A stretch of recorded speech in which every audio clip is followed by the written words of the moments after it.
ce webinaire. Alors, moi, je vais faire juste un petit mot d'introduction, puisque je laisserai ensuite la main à Audric pour vous présenter ce webinaire que j'ai voulu faire. Alors, on l'avait fait il y a quelques années, au premier lancement d'ailleurs du plan Fanfare, mais il me semblait intéressant de voir le refaire, puisqu'il y a quelques petites nouveautés sur cette session 2024. Alors, tout d'abord, j'aurais dû commencer par là, c'est de vous souhaiter à vous toutes et à vous tous mes meilleurs voeux pour cette nouvelle année 2024. Plein de belles choses dans vos associations respectives, surtout la santé, parce qu'une fois qu'on a ça, on peut broder On à a tout le côté, reste. hein, On est bien d'accord. évidemment. Donc, je vous souhaite bien évidemment tout le bonheur possible en cette année 2024. Donc, revenons donc sur le plan fanfare. Donc, plan fanfare 2024, c'est donc la quatrième édition, puisque ce dispositif ministériel porté par le ministère de la Culture, notamment, a vu le jour en 2021. Hein. C'était né d'une volonté politique d'une députée du Nord, Anne-Laure Cattelot, qui avait défendu ce dispositif auprès des parlementaires. Ça a été accepté. Alors, on nous avait annoncé ce dispositif pour 2 ans maximum. Ben, ça fait 4 ans que ce dispositif existe. On a bon espoir avec les autres confédérations que ça devienne de maintenant quelque chose de pérenne, hein, au même titre que le Fonds d'encouragement aux initiatives artistiques, le FEIACA. Donc voilà, donc on va vous présenter la session 2024. On va faire un bref retour aussi sur les chiffres de l'année 2023. Quel a été l'impact de ce plan fanfare sur les associations de la fédération, sachant que les chiffres que l'on va vous communiquer, ce sont les chiffres que nous possédons au siège. Alors, il n'est pas exclu qu'il y ait des dossiers qui malheureusement nous ont échappé, mais on reviendra là-dessus peut-être en fin de webinaire pour bien vous dire et dire aussi à vos associations respectives. Voilà, c'est pas pour fliquer hein, quoi que ce soit, mais ça nous permet d'avoir quand même un meilleur suivi par rapport au siège, hein, bien évidemment, et puis d'avoir une visibilité aussi nationale. Et puis ensuite, Audric passera sur la note de cadrage 2024 telle qu'on l'a reçue du ministère, les axes qui seront défendus sur cette session 2024. Et puis, on aura un temps d'échange, si vous le souhaitez, bien évidemment, à la fin de ce webinaire, si vous souhaitez nous poser quelques questions, sachant que ce webinaire, hein, comme l'ensemble des webinaires proposés par la Fédé, hein, vous pourrez le retrouver également en vidéo, je pense dès demain, voilà, sur le site internet de la Fédération. Voilà ce que je voulais vous dire en introduction et je laisse Audric vous présenter donc ce webinaire, les chiffres de l'année 2023 et on passe ensuite pour 2024. Alors bonjour à tous et à toutes également, meilleurs vœux pour cette nouvelle année. Je vais couper ma caméra parce que là il y a ma tête qui flotte comme un petit nuage sur le PowerPoint que j'espère que vous voyez tous et toutes bien. Je vois quelques noms familiers parmi les participants, et enchanté à ceux que je ne connaîtrai pas. Comme l'introduit Pascal, merci beaucoup. On va d'abord revenir, donc là c'est le sommaire, on va d'abord revenir sur la session 2023, quelques chiffres, quelques informations qui sont intéressantes. Ensuite, le cadrage de la session 2024, et ensuite on verra les modalités de soumission avant de passer aux questions que vous aurez peut-être. Je vais désactiver tous vos micros pour éviter qu'il y ait possiblement des bruits parasites. Voilà, comme ça, on s'entend tous mieux. Enfin, vous m'entendez tous et toutes mieux. Et puis, si jamais vous avez une question, n'hésitez pas à lever la main. Et comme ça, on pourra faire soit à la fin de chaque partie, soit tout à la fin, on verra selon notre temps. L'idée, c'est vraiment qu'on ait un temps d'échange quand même à la fin et que vous puissiez quand même tout de même poser toutes vos questions. Donc, on va commencer sans plus tarder sur le bilan de la session 2023. Donc, comme l'a dit Pascal, c'était la troisième année, la troisième édition de ce plan fanfare. Ah oui, d'abord, je voulais d'abord remettre en contexte au cas où il y en a certains qui ne connaîtraient pas ce que c'est le plan fanfare et qui n'avaient jamais déposé de dossier. Donc qu'est-ce que c'est? C'est un plan de subvention en faveur des fanfares et des orchestres d'harmonie avec une enveloppe qui était de base 2 milliards pour les 2 premières années. Et en fait, là, au budget, la présentation du budget du ministère de la Culture de cette année, la ministre a annoncé une enveloppe de 2 milliards. Donc, c'est un peu un chiffre à relativiser parce que bon, ça dépend forcément des crédits qui sont alloués, mais en fait, on voit qu'il y a vraiment une volonté politique de soutenir donc les fanfares et la musique d'harmonie et d'orchestre de fanfare. Euh, Juste, Audrey, je oui, pense que c'est 2 millions hein, d'euros, hein, c'est pas 2 milliards. Ça serait trop beau, 2 milliards, hein, c'est 2 millions d'euros. C'est 2 millions. c'est 2 millions. Bon, ben, je me suis trompé Ouais. alors. Ouais, Excusez-moi. 2 milliards, ça serait trop beau, ça serait trop beau. Non, non, c'est 2 millions. Ok, bon, bah, Désolé de la mauvaise ah, nouvelle. non, non, non, non, mais t'as eu bien raison de me corriger. C'est vrai que j'étais certain de mon chiffre, mais t'as peut-être raison. C'est vrai qu'en réfléchissant, c'est plus logique. Pardon. Euh, donc, pourquoi? Donc, pour soutenir la pratique amateur, la pratique collective instrumentale, donc ce que vous faites finalement au sein de vos associations, avec un accent qui évolue sur le maillage territorial et la transmission de la pratique aux jeunes. Il y a vraiment cette volonté de transmission et d'intergénérationnalité pour transmettre les connaissances.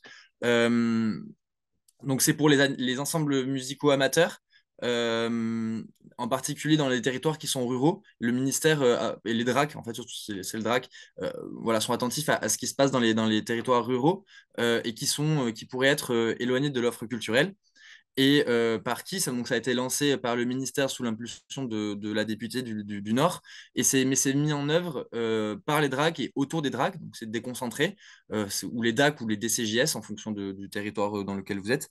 Et donc, c'est les DRAC qui reçoivent les candidatures de leurs associations sur leur territoire et qui allouent les crédits en fonction des demandes. Chaque région, chaque DRAC reçoit une enveloppe.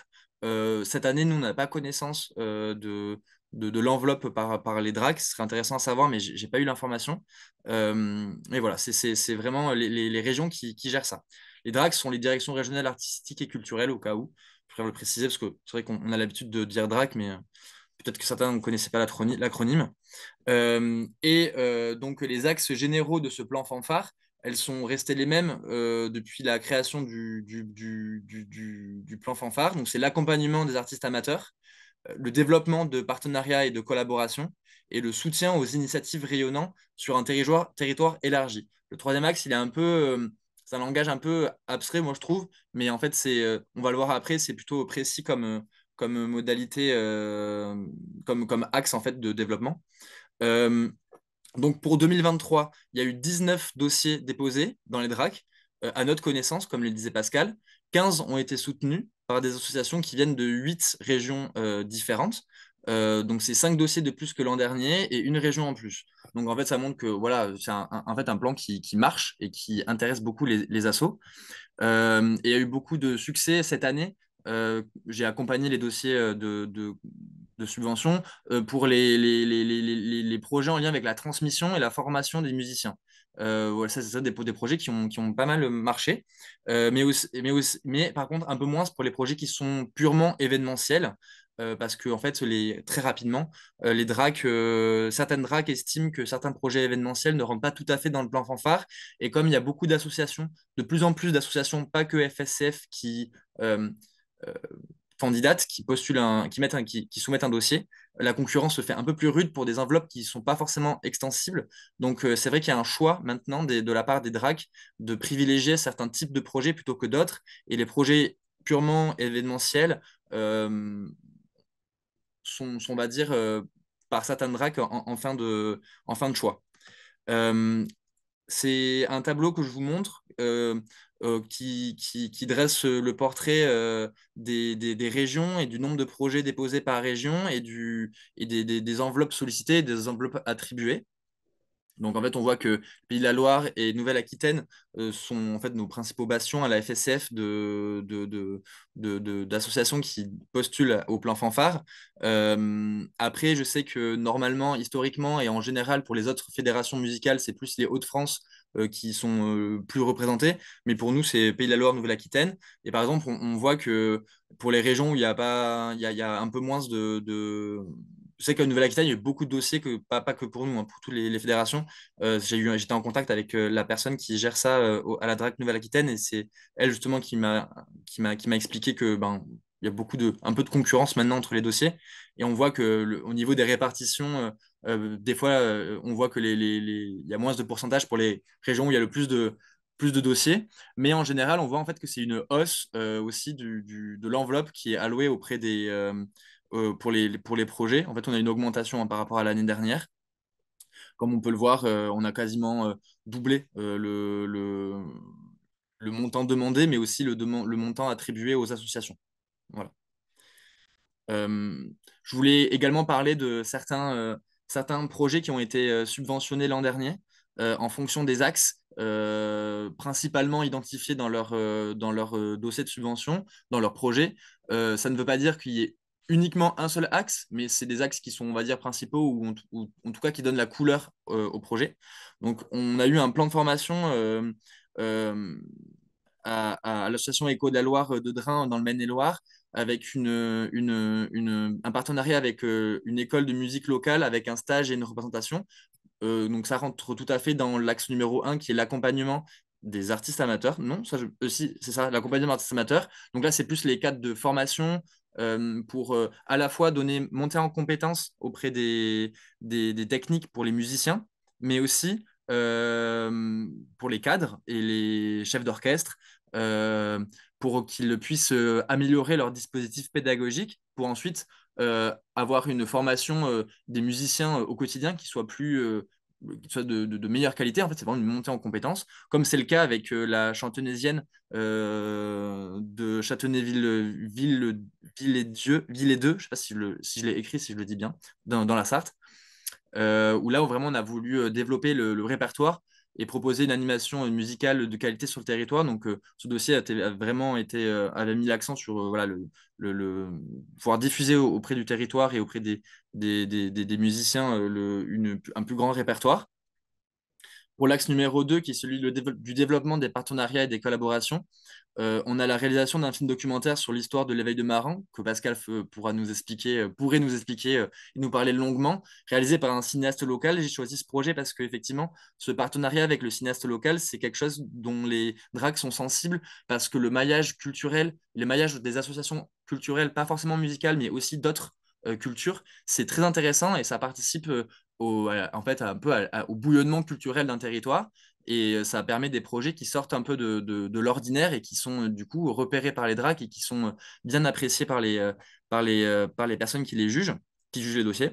Il y a eu la réalisation d'un CD dans l'association Hibiscus d'Or en Guadeloupe, avec la collaboration d'une chorale pareil locale pour la fête de la musique. Donc encore une fois, on voit que c'est le développement de partenariats et de collaboration avec un accent mis sur le territoire et sur les liens entre acteurs culturels d'une même localité, et l'organisation d'un concert en partenariat avec un orchestre semi-professionnel de Saint-Étienne pour Gramont.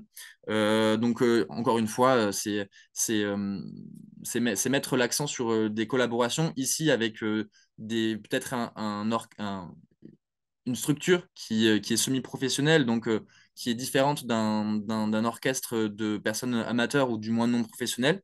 Et puis aussi, je me souviens de projets où des rapprochements avec des collaborations avec des institutions, des communes, des communautés d'agglomération ou des conservatoires ont été assez appréciés de la part des DRAC.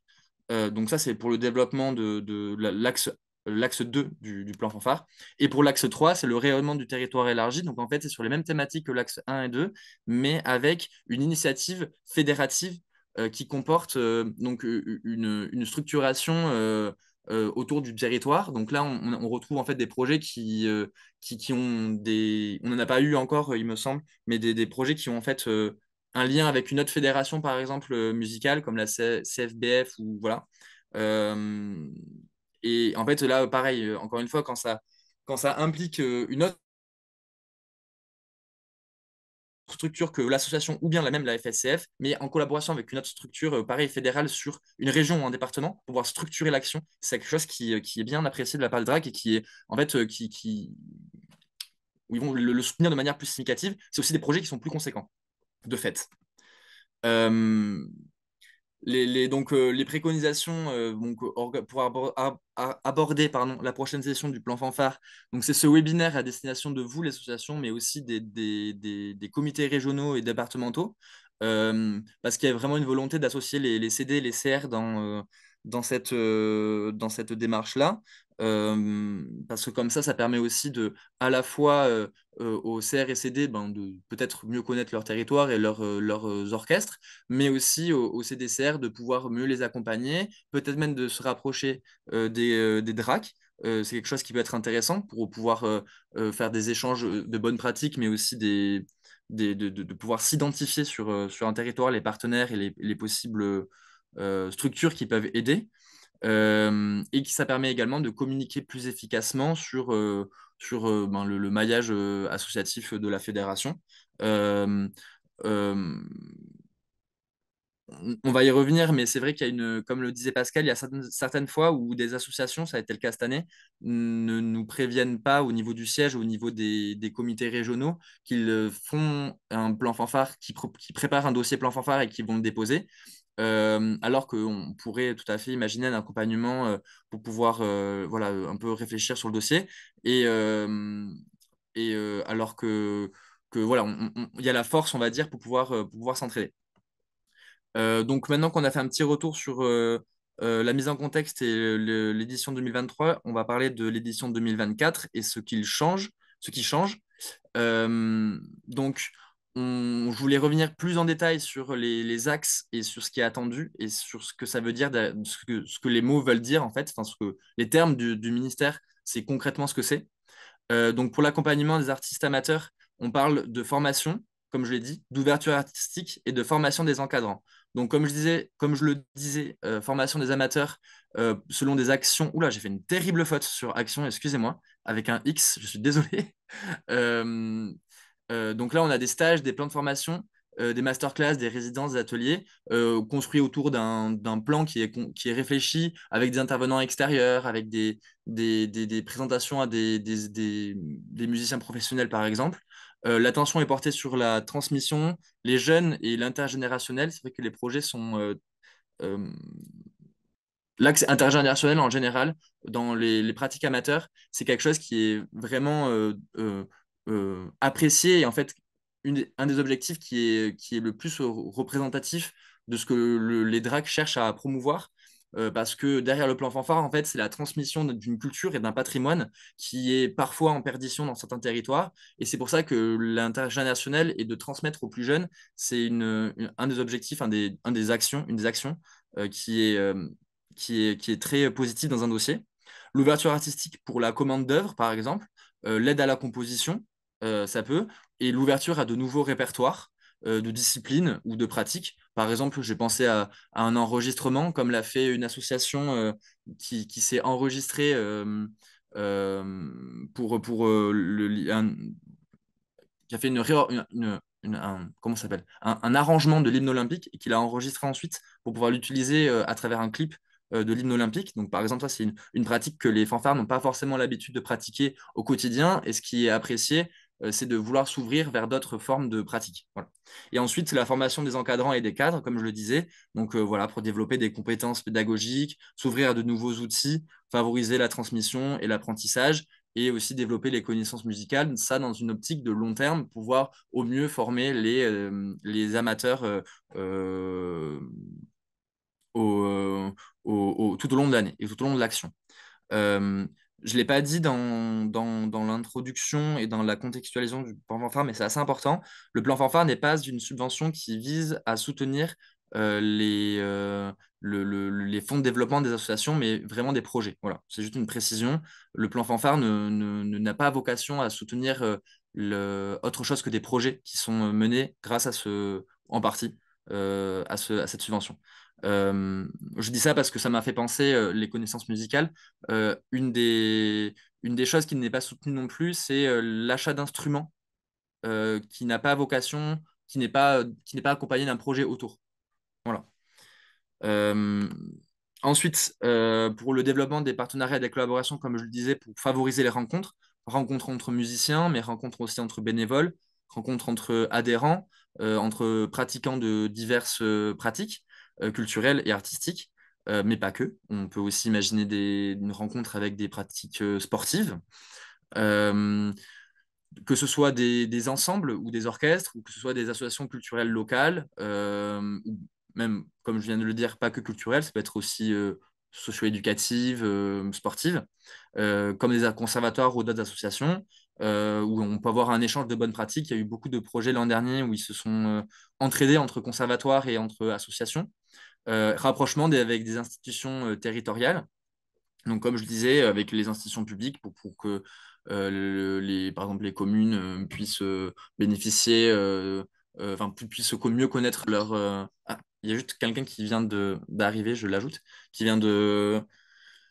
Voilà, pour mieux connaître les territoires et les associations. Et ensuite, développer des projets sport et culture. Donc, ça, c'est une chose qui avait été déjà demandée de la part du ministère et des DRAC. Mais cette année, comme nous sommes en 2024 avec les Jeux Olympiques, c'est vrai que c'est une action qui va être particulièrement regardée pour voir s'il y a des projets pour sport et culture dans le cadre de manifestations olympiques, que ce soit par exemple le ravivage de la flamme, le passage de la flamme, pardon, pas le ravage de la flamme, le passage de la flamme dans le parcours du relais de la flamme, ou bien s'il y a voilà, des manifestations qui se font autour des Jeux Olympiques, ou alors dans la dynamique des Olympiades culturelles.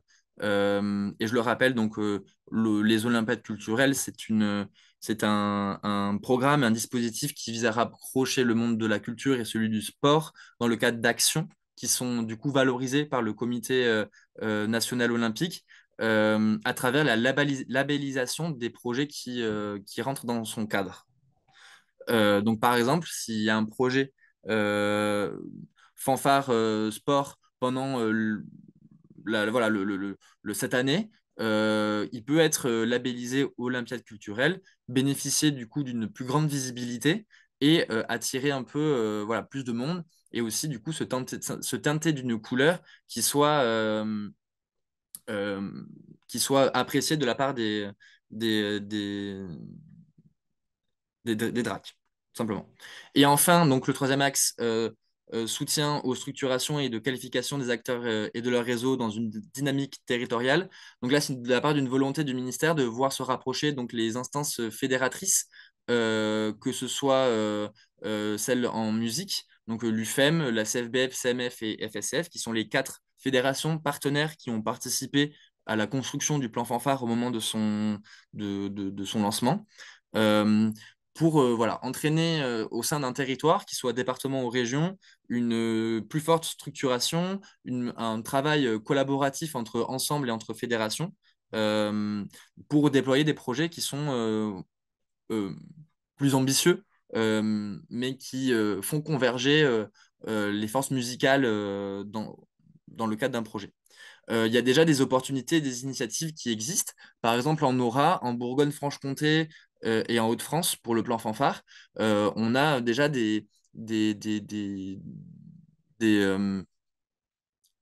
des temps de travail qui sont faits pour pouvoir discuter du plan fanfare au niveau régional. J'ai vu qu'il y avait Jocelyne Villard du CR Aura et il me semble avoir discuté avec elle déjà de tout ça, qui a déjà participé à ce genre de réunion. En fait, c'est très bien parce qu'on peut échanger pareil, encore une fois, les bonnes pratiques et puis ensemble, on est plus fort. Et puis même s'il y a beaucoup de dossiers, ben, c'est aussi l'entraide pour de meilleurs projets culturels à la clé et une reconnaissance en fait des associations au sein d'un territoire enfin, qu'elles soient mieux identifiées auprès des instances publiques. C'est très important pour pouvoir se faire connaître et reconnaître. Voilà, donc ça, c'était les détails des trois axes pour pouvoir vous en dire plus.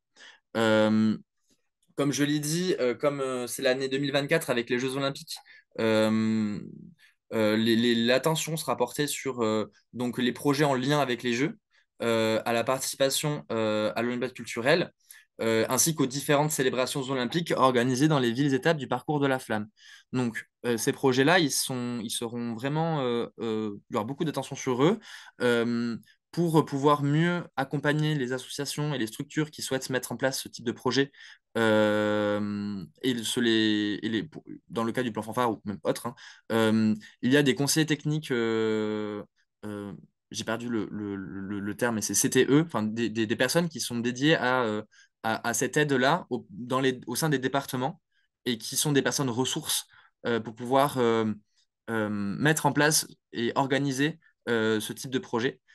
Dans ce cadre-là, si jamais un de vos projets concerne les célébrations par rapport aux villes étapes du relais de la flamme, ne pas hésiter en fait, il faut ne pas hésiter à m'envoyer un message parce que même moi, je n'ai pas les contacts de chaque CTE dans chaque département.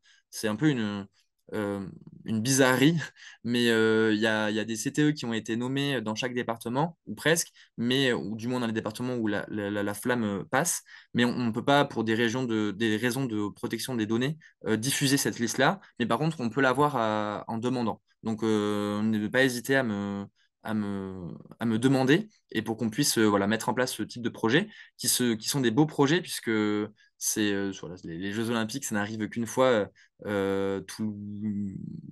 rarement en France, donc c'est une chouette opportunité.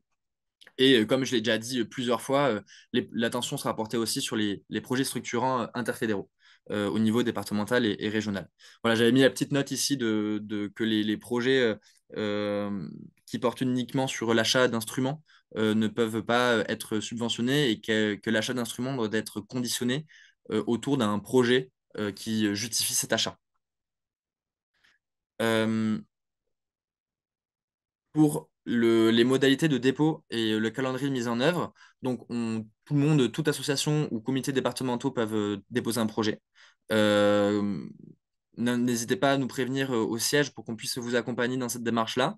Euh, j'ai les financements, j'ai mis cette phrase-là, mais en fait, c'est plus quelque chose qui est de l'ordre du général et qui n'est pas forcément très précis, enfin, très arrêté. Mais pour les plafonds de financement, peuvent aller jusqu'à 10 000 € en général. On a rarement des projets où la subvention du plan dépasse 10 000 €. Et pour les projets plus conséquents à rayonnement départemental ou régional, ça peut aller à 50% du budget, plafonné à 20 000 €. Donc encore, ce sont des indications, mais c'est vrai qu'on on est sur un financement, le plan fanfare, qui participe à financer, mais qui n'est pas le principal financeur en fait, du projet, comme finalement beaucoup d'appels à projets lancés par le ministère. Euh, Voici le tableau récapitulatif des dates limites pour chaque département, chaque région, pardon. Euh, pour la plupart, c'est le 18 mars ou aux alentours du 18 mars. Euh, il y a en Normandie où c'est en avril et il me semble en Île-de-France. Mais je ne sais pas si vous avez tout le tableau. Oui, si vous avez tout le tableau. En Île-de-France, non. L'année dernière, 2023, c'était plus tard. Mais là, c'est aussi le 15 mars. Donc voilà, n'hésitez pas à... Dans tous les cas, vous aurez la rediffusion et puis les indications sont données sur le site du ministère pour les dates limites. Mais je voulais quand même vous montrer pour que vous puissiez regarder votre région et voir quelle est la date fatidique pour déposer le dossier. Et puisqu'on en parle, comment on dépose le dossier cette année, c'est le grand changement, on va dire. On ne passe plus par un CERFA qu'on envoie par mail aux conseillers DRAC respectifs à chaque territoire, mais on dépose on remplit un formulaire sur une plateforme unique de dépôt qui se trouve sur démarche simplifiée.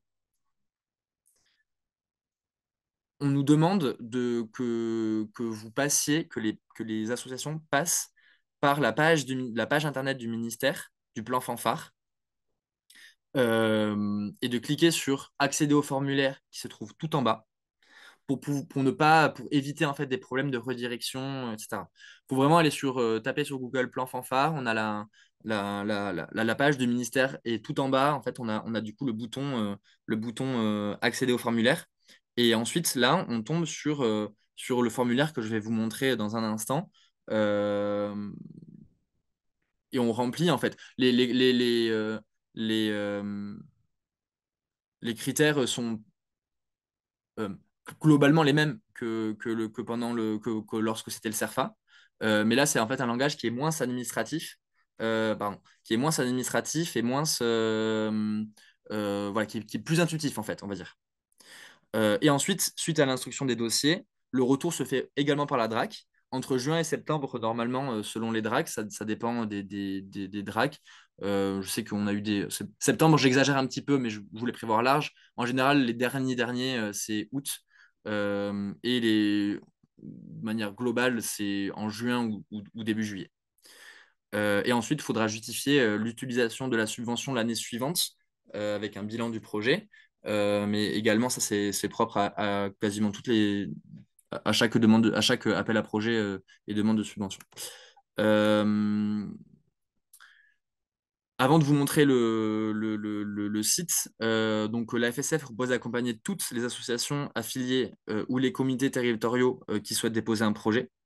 Et on vous demande, s'il vous plaît, de nous informer de votre volonté de déposer un dossier pour qu'on puisse en parler, pour qu'on puisse également vous accompagner de la meilleure des manières et pour les relectures, prévoir un délai de 15 jours minimum pour au moins une relecture. C'est vrai que l'année dernière, j'ai essayé de faire au moins 2 relectures pour les associations qui étaient en demande. Et comme il y en avait quand même une petite vingtaine, ça prend du temps. Donc c'est vrai que plus on est à l'avance, mieux on a un accompagnement qui est fluide pour toutes les associations et qui est voilà, du mieux possible. Et on reste évidemment à disposition pour toute question, toute demande ou tout renseignement.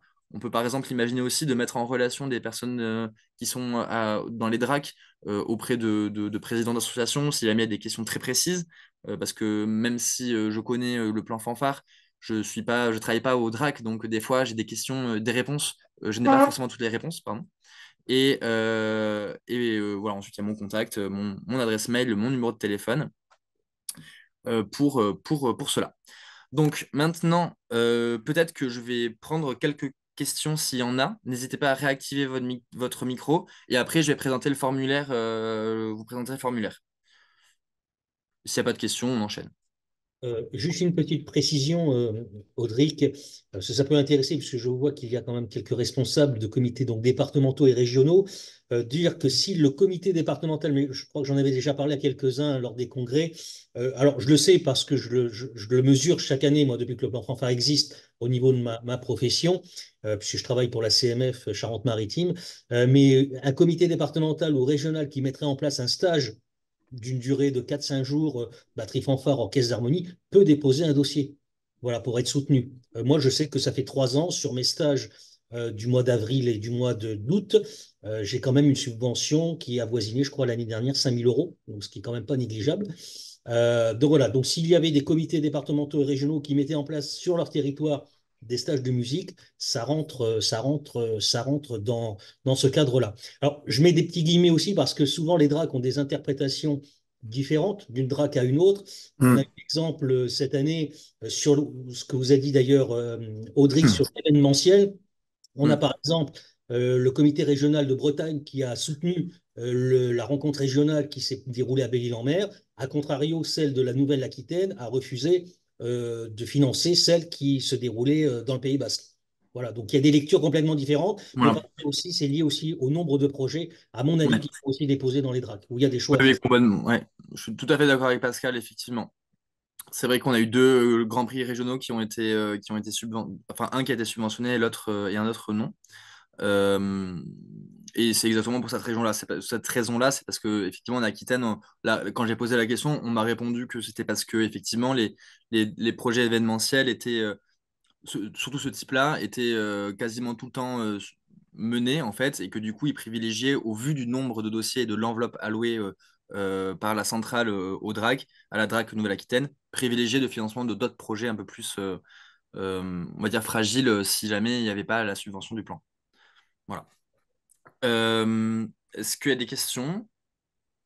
C'est pas une question, c'est juste un complément d'information Oui. concernant le bilan 2023. Je voulais juste préciser que pour Aura, donc Auvergne-Rhône-Alpes, il y a 90 dossiers qui ont été déposés au total pour l'ensemble des fédérations, dont un seul pour la FSCF. Oui. Voilà, donc bon, c'est peut-être spécifique à notre région, mais on est un poids un petit peu léger sur Oui. l'ensemble du paysage des batteries fanfares. Mm. Alors, oui, alors j'en profite peut-être pour dire, parce que toi, tu connais ce territoire, bien évidemment, Jocelyne, Oui.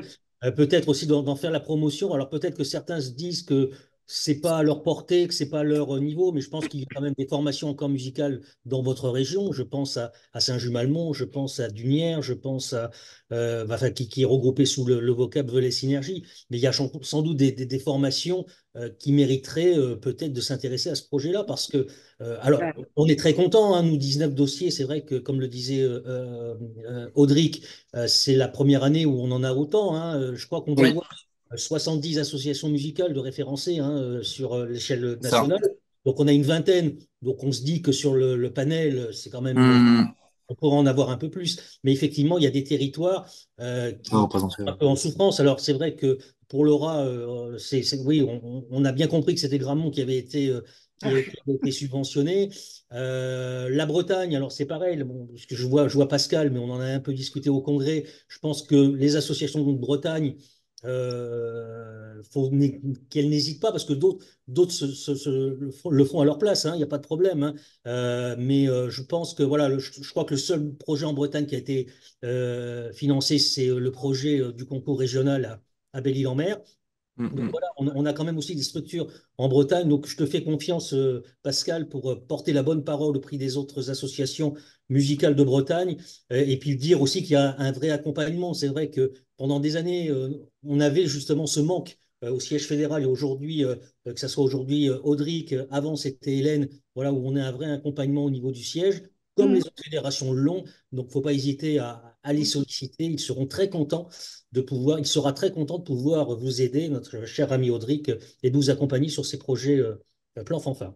Non, non, mais je confirme tout à fait. Et effectivement, je fais partie, donc, comme l'a dit Audric, de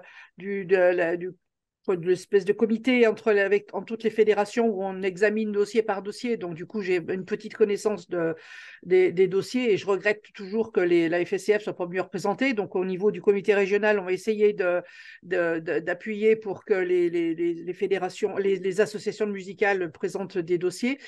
Et je confirme effectivement que les choix du LADRAC, c'est pas d'instrument, peu d'événementiel, effectivement, considérant qu'il pouvait y avoir d'autres types de financements qui pouvaient être C'est ça, accordés. Donc, exactement. et on a une bonne écoute aussi de la DRAC qui s'interroge quand même sur, justement, pour l'avenir du plan fanfare, et qui nous sollicite pour Hmm. savoir quels sont les axes sur lesquels Oui. il faudrait s'accorder Hmm. voilà, pour les aider à trouver des bons arguments et enfin, les bons axes de financement auprès des associations. Alors, comme c'est très, très variable quand même dans la vie des associations. Il y a autant des petites associations très rurales qui n'arrivent pas à se projeter sur des actions de formation un peu structurantes. C'est un petit peu compliqué quand même. Hmm. Mais bon, on a la sensation d'être écouté, donc c'est plutôt bien. Oui, pour rebondir avant de présenter le formulaire, c'est vrai qu'il y a là pas mal de DRAC qui sont demandeuses de ce retour-là, de cette consultation-là. Même la centrale, hein, le ministère en lui-même consulte chaque année les fédérations. Donc c'est pour ça que quand une session, on va dire, se clôt, on envoie un petit questionnaire pour savoir ce que vous avez pensé de, de, de cette édition-là, pour qu'on puisse nous aussi faire un retour auprès de la centrale. Et les DRAC ont aussi ce réflexe parfois de demander directement auprès de leur territoire. Voilà. Et en parlant de ça, c'est vrai que le formulaire qui a été conçu a été aussi, les DRAC ont beaucoup participé, ont été consultés pour pouvoir se rendre compte des demandes du terrain.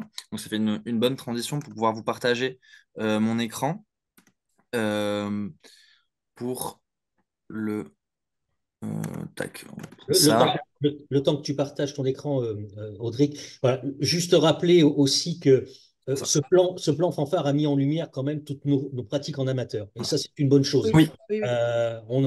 On était complètement à l'opposé de toutes ces instances-là, hein, puisque les drags, c'était souvent le milieu professionnel et point barre, et on ne dérogeait pas à cela. Aujourd'hui, quand même, ils se sont aperçus qu'il y avait des musiciens amateurs sur leur territoire, donc c'est plutôt Oui.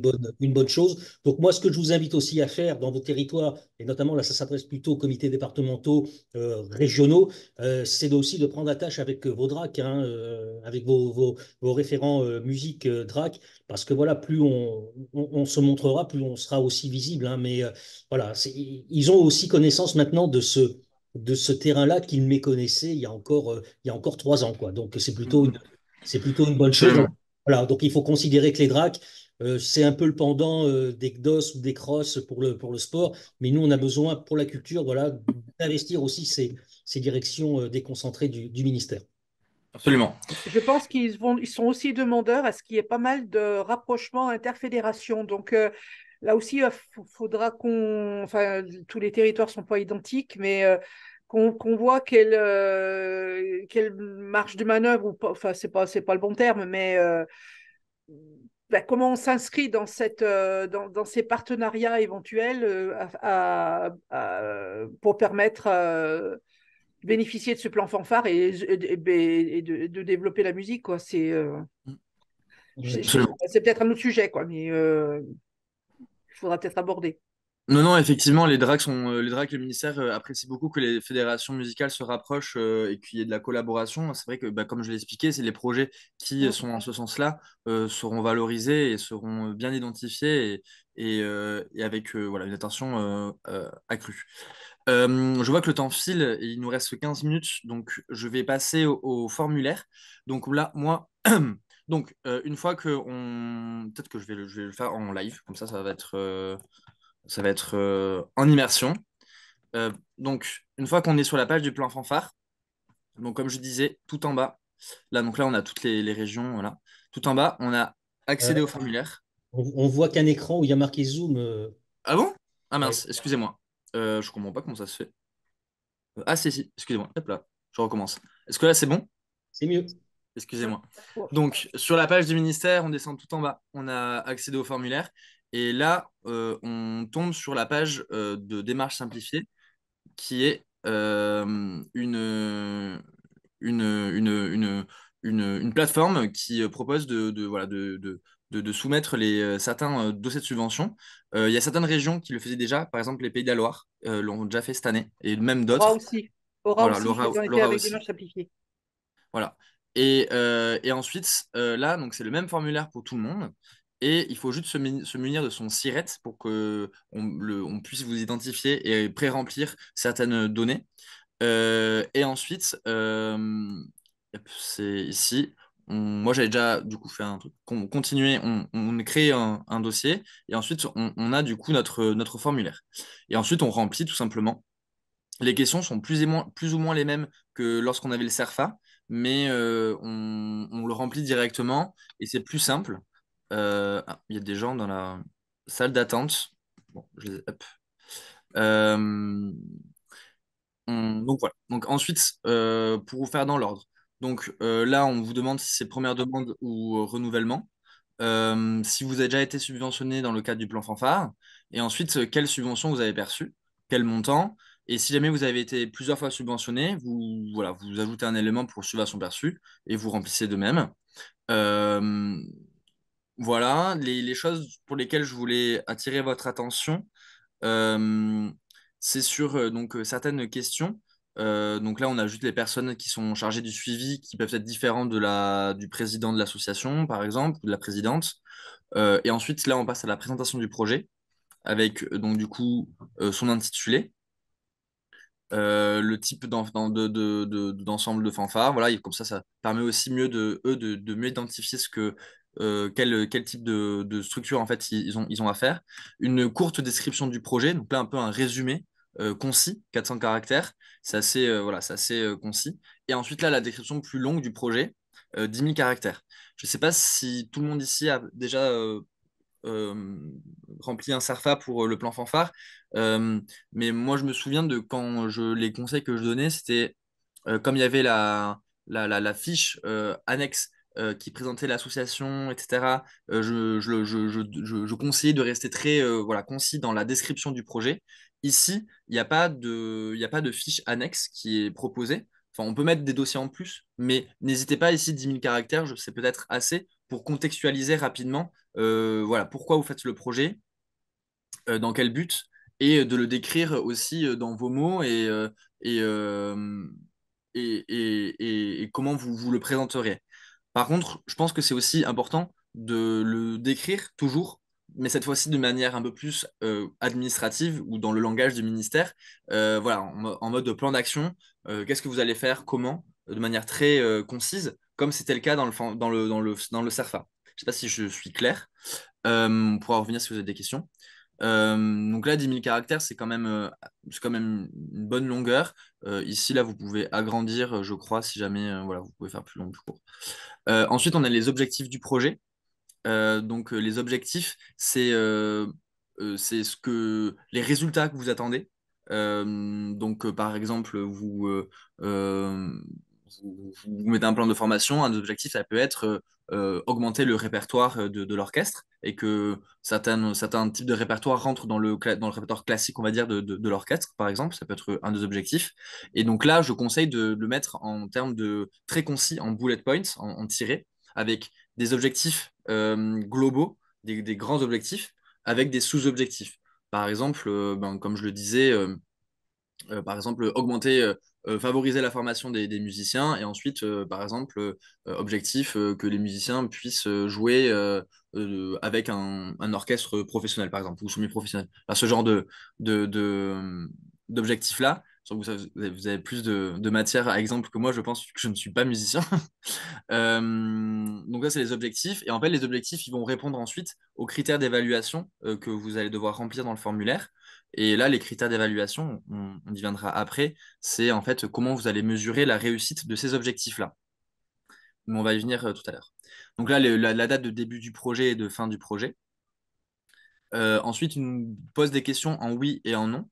Donc, si on répond non, il n'y a rien qui sort, mais si on répond oui, il nous demande voilà, plus d'exemples. Par exemple, est-ce que c'est un projet structurant qualifiant une opération? Oui. À quelle échelle départementale? Et là, il nous demande de préciser. Donc là, encore une fois, c'est des petites cases, donc concis et droit au but, c'est très bien. Euh, et donc voilà pour la partie présentation du projet, je pense. Et en fait, là, vous voyez, il pose des questions par rapport aux axes de formation, aux axes du plan fanfare. Par exemple, là, est-ce que ça concerne la formation? Du coup, oui. Ensuite, du coup, vous détaillez et vous expliquez ce que vous allez exactement là, pour le coup, il faut être précis, ce que vous allez mettre en place. Par exemple, tant d'heures de formation, tel type de formation, tel type d'intervenant. Est-ce que votre projet concerne l'ouverture artistique? Si oui, ben, dans ce cas-là, vous pouvez dire encore des exemples très concrets et ce que vous allez mettre vraiment en place de manière très, très concise. Si jamais vous répondez non, c'est pas une mauvaise réponse, hein. Par exemple, vous pouvez, comme le disait Pascal, avoir des projets qui sont uniquement axés autour d'une formation très précise et ça peut tout à fait rentrer dans le plan fanfare. Donc, si jamais là, votre projet ne concerne pas forcément l'ouverture artistique, par exemple, c'est pas rédhibitoire, on va dire. Euh, donc voilà. Euh, Ici, des actions d'enseignement artistique, etc. Voilà, il y a plusieurs questions sur plusieurs critères et à chaque fois, c'est le même mécanisme. Si on met oui, on doit justifier sous quelle forme, etc. Et là, la fameuse question qui, je pense, sera bien étudiée si jamais vous avez un projet qui associe sport et culture, c'est très chouette. Et n'hésitez pas aussi, par exemple, si vous avez des exemples de structures, à les nommer. C'est très, ça montre qu'en fait, vous avez déjà préparé votre projet en amont. Euh, pour les territoires, pareil, c'est aussi là très bien fait où en fait on a des listes déroulantes.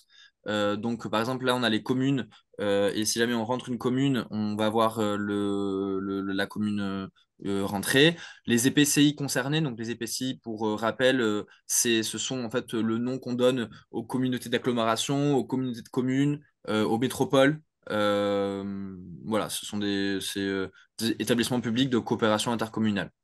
Donc, par exemple, la communauté de communes du Grand Dax, par exemple, c'est un EPCI. Ensuite, vous rentrez vos départements, si votre projet se situe en rural, urbain ou les deux, et si votre projet se déroule en QPV, qui est donc qui est une appellation quartier prioritaire de la politique de la ville. Donc, ce sont des quartiers qui sont assez regardés par les communes en particulier. Donc, si jamais c'est dans une QPV, n'hésitez surtout pas à le dire et à le mettre en avant dans votre projet parce que c'est, euh, c'est très apprécié. Et vous pouvez vous regarder sur le site dédié ici, là, si votre projet se situe dans une QPV ou pas, parce que toutes les QPV sont recensées sur ce site-là. Et c'est vraiment à la rue près. Donc, il faut vraiment bien regarder. Par exemple, je me souviens, j'ai travaillé à Mérignac. Il y avait dans le centre-ville une seule rue qui était QPV et aux alentours autour de la ville, un quartier en entier. Mais dans le centre-ville, c'était une seule rue. Donc, il faut être attentif sur ça. Les bénéficiaires du projet, donc, ce sont toutes les personnes qui sont touchées de près ou de loin par votre projet. Donc, si jamais on a des musiciens, vous montez le nombre de musiciens, le nombre d'encadrants, et là, les bénéficiaires indirects. Par exemple, si vous avez un public, combien de personnes vous attendez à ce public-là? Et ces personnes-là sont des bénéficiaires. Si jamais vous faites une action avec une école, ben, les enfants de l'école seront bénéficiaires indirects. Et c'est vraiment tout le monde. Donc, n'hésitez pas à remplir, même Jauge Max, hein, c'est pas, c'est tout à fait bien. Et là, comme je le disais tout à l'heure, les évaluations, les critères d'évaluation. Donc là, on a différents types de critères. On a des critères de réalisation, de constat et de... Je ne me souviens plus des termes exacts, mais voilà, on a les critères d'évaluation voilà, euh, qu'est-ce que je souhaite évaluer quand mon projet sera terminé pour attester de sa réussite. Ben, si j'ai dit que mon projet, j'allais vouloir faire tant de sessions de formation, ben, un des critères, c'est de voir si j'ai fait autant de sessions que j'avais prévues, de savoir combien de nouveaux morceaux les musiciens ont intégrés dans leur répertoire. Et par la suite, est-ce que ça a donné envie à d'autres musiciens de rejoindre ce processus de formation-là ou à des jeunes de venir rentrer dans la fanfare, par exemple? Ça, ce sont trois niveaux de critères d'évaluation. Donc, vraiment, ce qui est concret, le nombre, voir si ça a donné envie à des musiciens qui étaient déjà dans l'assaut de faire cette formation-là. Et puis, au plus large, le rayonnement plus large de l'assaut pour des nouveaux musiciens.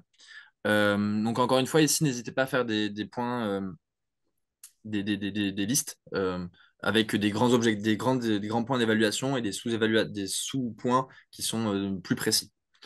Euh, et ensuite, là, c'est le complément. Donc, les autres précisions, si jamais vous avez d'autres choses à dire.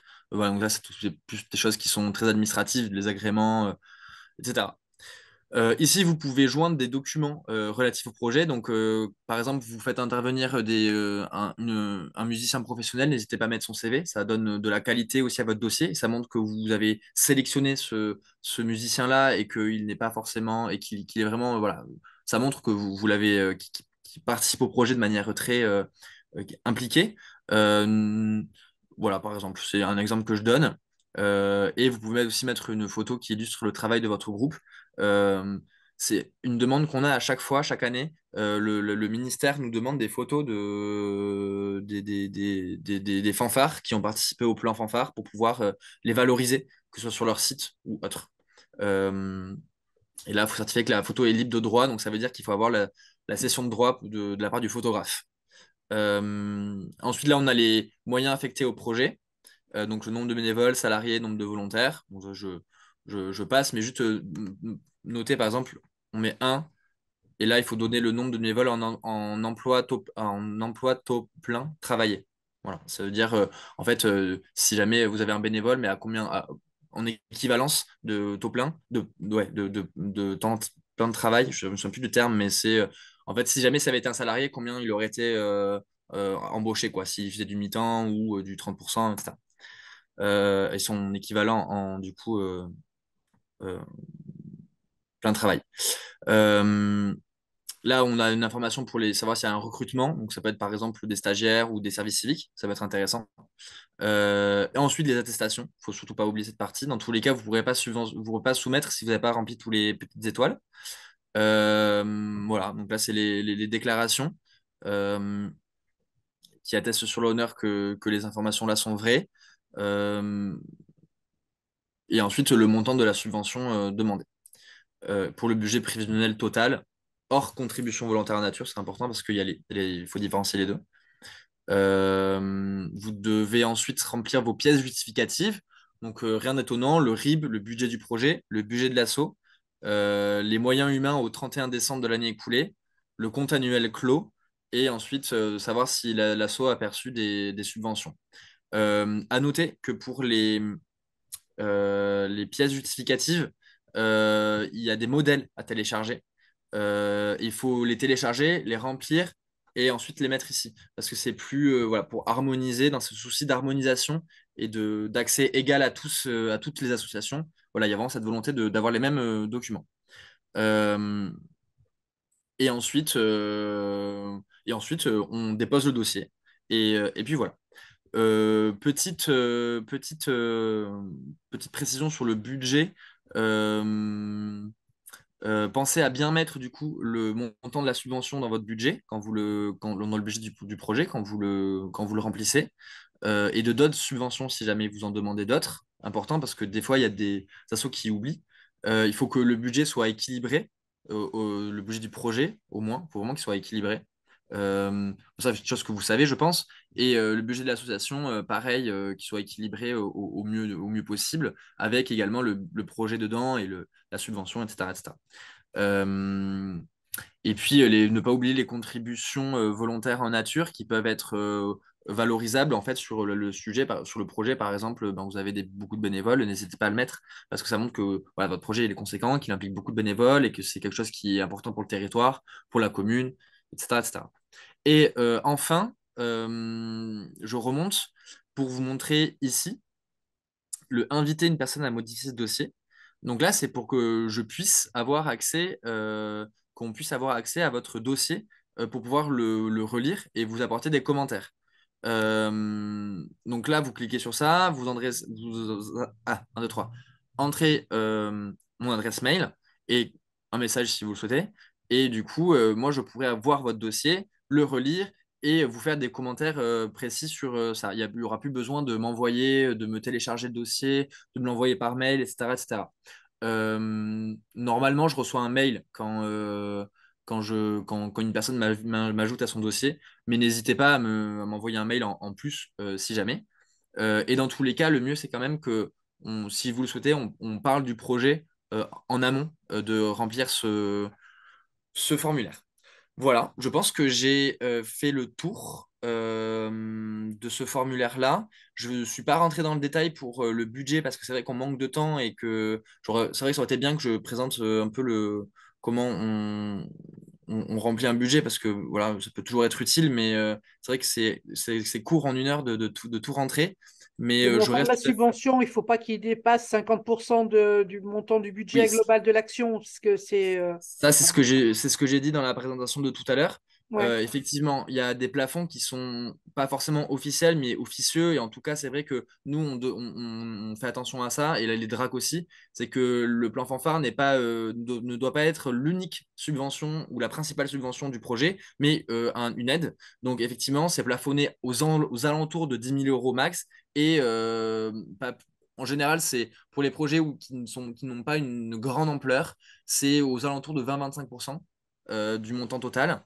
Mais en tout cas, c'est vrai que ça doit pas dépasser 50%. C'est ce que je disais tout à l'heure dans les plafonnements de financement. Voilà. Et pour les projets avec une grande ampleur, en général, les DRAC sont déjà au courant. Je pense par exemple au GPN à Groyer de l'année dernière, où la DRAC était au courant et où du coup la subvention a été beaucoup plus conséquente que pour d'autres projets. Parce que c'est un projet ambitieux qui faisait rayonner le territoire au-delà de la région, le territoire de Groyer au-delà de la région, mais au niveau national en fait, avec des infrastructures qui étaient quand même assez conséquentes et une organisation aussi de longue haleine. Donc la DRAC avait été notifiée de ce projet-là, il a suivi, il a bien soutenu, par exemple. Voilà. Est-ce que vous avez des questions? Alors, il y a quelqu'un qui a posé une question dans le chat, Audric, qui souhaitait Il n'y a savoir pas si on rien peut à faire. avoir ce formulaire en format Word. Non, en fait, on peut le télécharger si on veut. On l'a en PDF, mais on doit uniquement le remplir sur ce formulaire-là, en passant par la page du plan fanfare. C'est vraiment dans une démarche de simplification, en fait, et voilà, qu'on ne multiplie pas les supports. Et du coup, il n'y aura pas de dossiers qui seront reçus par les DRAC à travers des mails ou de dossiers Word ou de Cerfa. C'est uniquement ce formulaire pour tout le monde, pour toute la France. Mais par contre, c'est la votre DRAC qui le recevra. En dehors, voilà, en dehors de cette plateforme, mais c'est à peu près la même chose pour ceux qui ont l'habitude aussi de déposer des dossiers PSF, par exemple, où ça doit aussi passer par un autre canal Exactement. et le compte asso. Alors, on peut regretter que les services de l'État n'aient pas le même dispositif d'un ministère à un autre, mais ça, c'est un Oui, autre débat. exactement. Voilà. Ça, on est d'accord. On fait aussi remonter cette information au ministère, par exemple pour le PSF, mais aussi pour d'autres subventions comme, j'ai perdu le mot, mais le fonds de TVA. développement, voilà, merci, FDVA.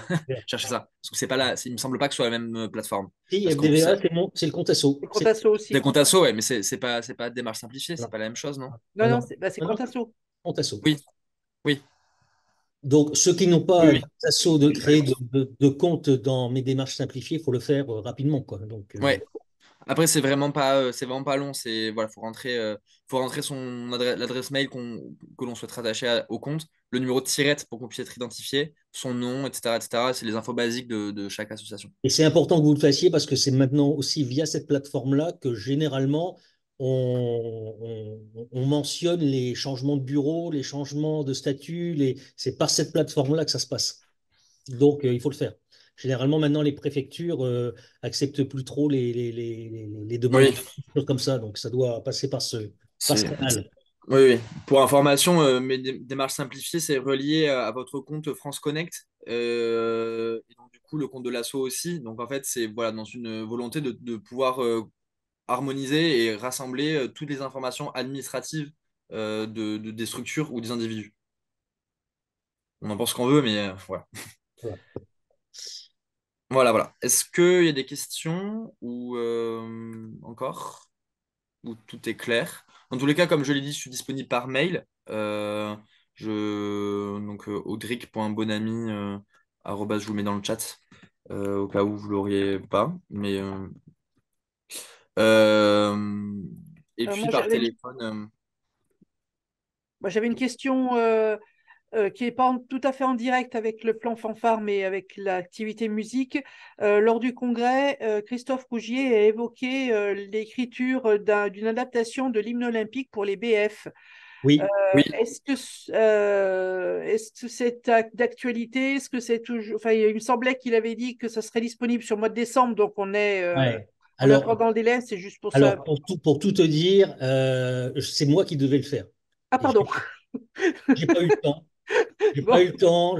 Voilà. Donc oui, oui. Alors c'est vrai que je l'avais dit aussi à Christophe, puisque il en a fait un arrangement pour orchestre d'harmonie. Mais je dis ce qui aurait été bien, c'est que peut-être nos BF, nos batteries fanfares, puissent avoir aussi une version. Donc je dis, écoute, si j'avais tout ça mis au conditionnel en disant si j'ai un peu le temps.